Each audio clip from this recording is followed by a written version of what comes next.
अपने गार्डन में हम फूलों वाले पौधे तो लगाते ही हैं।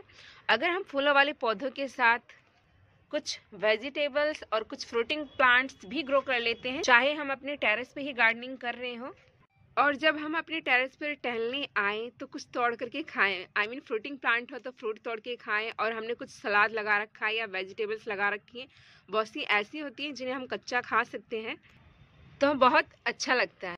आई थिंक ये ह्यूमन बीइंग की फितरत है कि जब हमें किसी चीज़ से और बेनिफिट मिलने लगता है तो उस काम को हम और सिद्दस्ती करने लगते हैं। क्या मैं सही हूँ?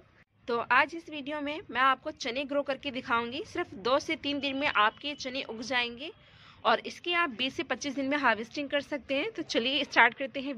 चने को आप कम जगह में भी अपने टेरेस पर आसानी से ग्रो कर सकते हैं। इसको आप किसी बास्केट में या फिर किसी छोटे पॉट में आसानी से ग्रो कर सकते हैं। चने का हम साग बना के भी खा सकते हैं और साथ ही में चने का जो टेस्ट होता है ना, लीव्स का, काफ़ी अच्छा होता है। तो आप इसको सलाद के तौर पे भी ले सकते हैं और इसके काफ़ी सारे हेल्थ बेनिफिट होते हैं। यहाँ पे मैंने ये काले वाले चने ले लिए हैं जो कि 3 दिन बाद का रिजल्ट है और ये अंकुरित हो चुके हैं।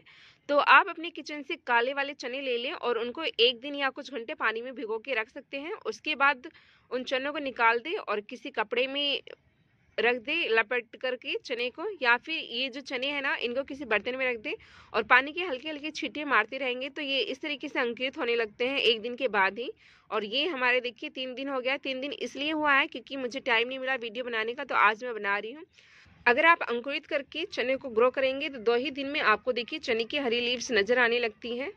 और अगर सिंपली आप जो काले चने होते हैं ना, उनको बिना भिगोए ग्रो करेंगे तो उसको 8 से 10 दिन भी जर्मिनेट होने में लग जाता है। तो यहाँ पे मैंने सॉइल मिक्सचर ले लिया है। चने ग्रो करने के लिए मैंने ली है बास्केट। जब भी हम साग वगैरह ग्रो करें या लीफी वेजिटेबल्स, तो मेरा मानना है हमें उन्हें चौड़ी चीज़ों में ग्रो करना चाहिए, तो ऐसे में वो ज़्यादा मतलब फैलती हैं। तो इसलिए मैंने यहाँ पे एक बास्केट ली है। आप पॉट में भी इसे आसानी से ग्रो कर सकते हैं और नीचे से होल कर दीजिएगा, बट मैंने होल नहीं किया है।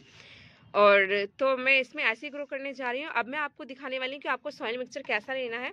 आपको जो सॉइल मिक्सचर बनाना है वो थोड़ा सैंडी सॉइल मिक्सचर लेना है। तो यहाँ पे सॉइल मिक्सचर मेरा पहले ही बना हुआ था, तो आप ऐसा सॉइल मिक्सचर ले सकते हैं जिसमें 50% नॉर्मल गार्डन सॉइल ले लें और आप इसमें 20% सैंड ले लें और 30% कंपोस्ट मिला दें, चाहे वो वर्मी कंपोस्ट है या फिर गोबर की खाद। तो मैंने सॉइल मिक्सचर पहले ही बना रखा है, तो मैंने यहाँ पे सिर्फ 20% और वर्मी कंपोस्ट ले ली है। तो इस तरीके से आप सॉइल मिक्सचर बना सकते हैं।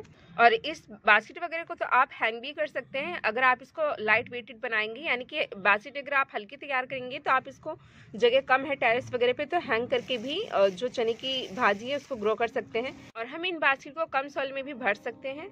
तो जैसे कि अब विंटर चल रहा है तो जितने भी समर के प्लांट है ना, उनकी लीव्स झड़ती रहती है, तो मैं उनको इकट्ठा करती रहती हूँ और इस तरीके से नीचे आपको फिल कर देना है। ऐसे में जो सॉइल है ना वो बहुत कम लगेगी, तो मैं नीचे देखिए पूरा फिल कर दूंगी, सिर्फ हल्की से एक लेयर छोड़ूंगी। उसके बाद भी आप इसमें आसानी से वेजिटेबल ग्रो कर सकते हैं। जितनी मैंने स्टार्टिंग में वेजिटेबल दिखाई है आपको, सभी मैं ऐसे ग्रो करती हूँ। लगभग 70% मैं इन्हीं वेस्ट लीव्स से फिल कर देती हूँ जो भी पॉट होता है, और उसके बाद में ऊपर सॉइल जो मिक्सचर बनाती हूँ उसको डालती हूँ और आसानी से हमारी वेजिटेबल्स इसमें ग्रो हो जाती हैं। आप देखिए इस तरीके से मैंने इस बास्केट को पत्तों से फिल कर लिया है और उसके बाद देखिए हमारा कम सॉइल में भी काम चल जाएगा। इस सॉइल मिक्सचर को मैं इस बास्केट में डाल दूंगी। इस तरीके से ये बास्केट मैंने फिल कर ली है और आप देख सकते हैं कितनी हल्की है और कितनी कम सॉइल में ये बास्केट आराम से फिल हो गई है। तो चलिए लगाते हैं अब हम चनों को। अगर आपने कच्चे चने लगा रहे हैं बिना भिगोए, तो आप इसको ऐसे ही डाल सकते हैं और हल्का सा सॉइल से कवर कर दें। पर क्योंकि ये अंकुरित हो चुके हैं, तो देखिए इस तरीके से मैं एक लाइन बना दे रही हूँ और इसी के अंदर चने डालूंगी।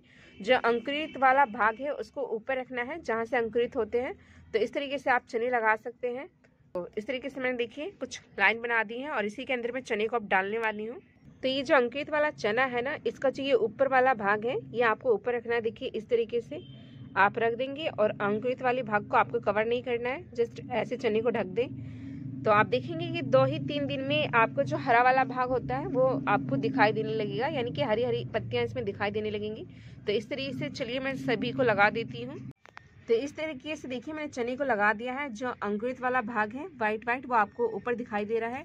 अब इसमें पानी डाल देना है हल्का हल्का। उसके बाद मैं इसको ऐसी जगह रख दूंगी जहाँ इसको 1-2 घंटे की सनलाइट मिल सके।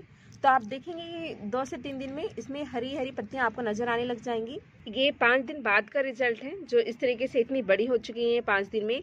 पानी का ध्यान रखना है आपको। चने के साग में, किसी भी लीफी वेजिटेबल्स में पानी का ध्यान रखना होता है। ज़्यादा पानी डालने पे ये गल भी जाती है। इस तरीके से पानी डालने के बाद अब मैं इसको टेरेस पे छोड़ दूंगी, जहाँ इसको 1-2 घंटे की सनलाइट मिल सके। तो इस तरीके से अगर अंकुरित करके आप चने को ग्रो करेंगे तो 20 से 25 दिन में आपको हार्वेस्टिंग मिल जाएगी आराम से। तो चलिए मिलते हैं नेक्स्ट वीडियो में। अपना और अपनी फैमिली का ख्याल रखिएगा, हार्डवर्क करते रहिएगा to achieve your goal. Bye.